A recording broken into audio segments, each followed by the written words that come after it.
Konflik berkepanjangan di jalur Gaza telah memicu krisis kesehatan mental yang mendalam di kalangan militer Israel. Laporan terbaru dari Pusat Penelitian dan Informasi Neset mengungkapkan data yang mengkhawatirkan 279 upaya bunuh diri teridentifikasi di jajaran militer antara Januari 2024 hingga Juli 2025. Dari insiden tersebut, 36 tentara tewas dengan mayoritas kasus tragis ini menimpa personel pasukan cadangan.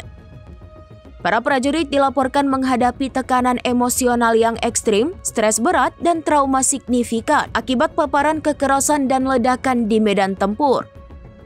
Buruknya kondisi ini diperparah oleh durasi penugasan yang sangat panjang dan terbatasnya dukungan psikologis yang memadai.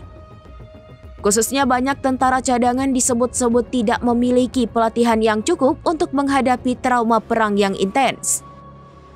Konsekuensinya banyak yang mengalami mimpi buruk berkepanjangan dan kesulitan besar untuk kembali beradaptasi dengan kehidupan sipil setelah masa tugas mereka. Seorang prajurit berusia 20 tahun yang bertugas di Khan Younis yang hanya disebut sebagai OR menceritakan pengalamannya.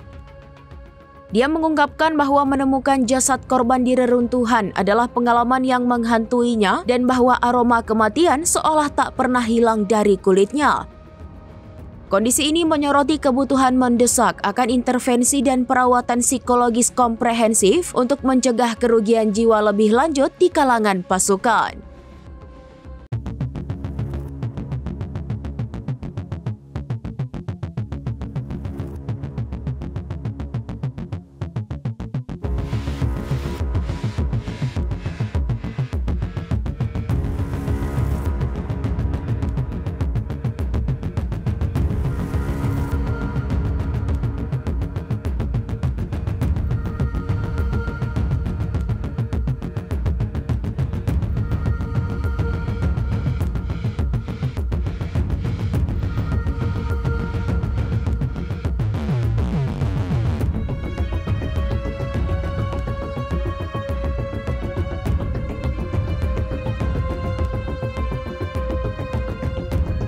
Download Tribun X sekarang, menghadirkan lokal menjadi Indonesia.